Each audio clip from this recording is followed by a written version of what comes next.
শোন কুলটির কুলোটা, হ্যাঁ তোকে এই নামে বলতেই বাধ্য হলাম।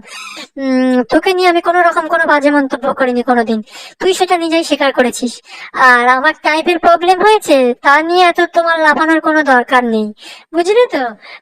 টাইপের প্রবলেম অনেকে অনেক সময় হয়ে থাকে, অনেকে অনেক রকম ভাবে স্পেলিং ভুল করে। আর তুই আমাকে বলছিস আমার কোনো শিক্ষাগত যোগ্যতা নেই, তোর আছে। তোর মতন না রে আমি রাত 1টা 2টো 3টে অব্দি জেগে রাত্রে লাইভ করি, পুরুষ নিয়ে মন্তব্য করি নোংরা নোংরা, তোর মতন। তোকে তো একবার কি বলেছিল তাই নিয়ে তো তুই ভোরের বেলা বসে পড়েছিস ভিডিও করতে। তুই আবার আমাকে বলছিস।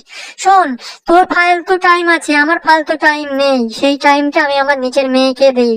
তোর মতন আমি ইয়ে করে বেড়াই না। আর আমার মেয়ের যাবতীয় পড়াশোনার দায়িত্ব সব আমি নিজে সামলেছি, বুঝলি? আমার হাজবেন্ড আমাকে টাইম দিতে পারে না, সমস্তটা আমি নিজে একাই করি। তুই আবার আমাকে বলতে এসেছিস? আর গয়নাগাটি দেখাই তোদের মতন অসভ্যদের জন্য দেখাতে হয়, বুঝলি তো, বাধ্য হয়ে প্রমাণ দেওয়ার জন্য। এবার থেকে আমি আর কোনো রকম কোনো প্রমাণ দেব না। আর শোন, ভদ্র বাড়ির কোনো মহিলারা না রাত জেগে লাইভ করবে না, সেটা তুই করিস, নোংরা চরিত্র একটা, দুশ্চরিত্র মেয়ে ছেলে। তুই আবার আমাকে বলতে এসে গেছিস আমার কি শিক্ষাগত এডুকেশন নলেজ নেই? আমি ছোটবেলা থেকেই সায়েন্সের স্টুডেন্ট ছিলাম, আমার মাধ্যমিক উচ্চ মাধ্যমিক লেগে পেলে সায়েন্স ছিল। আমার ডক্টরেট করার ইচ্ছা ছিল, কিন্তু আমার ফ্যামিলি থেকে করতে দেয়নি, আমাকে ব্যাঙ্গালোরে যেতে দেয়নি, বলেছে যে তুই একটাই মাত্র মেয়ে আমাদের, তুই এখানেই থাক, তুই বিএড কর। তো আমি বিএডও করি, কিন্তু সেই সময় আমার প্রেম করে বিয়ে হয়ে গেছে। বিয়ে হওয়ার পরেই আমার মেয়ে, বুঝতেই তো পারছো বিয়ে হওয়ার পরে কি হয়।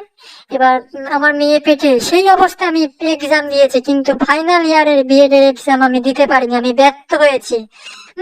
কোথায় আছে না, কিছু ভালো জিনিস পেতে গেলে কিছু খোয়াতে হয়।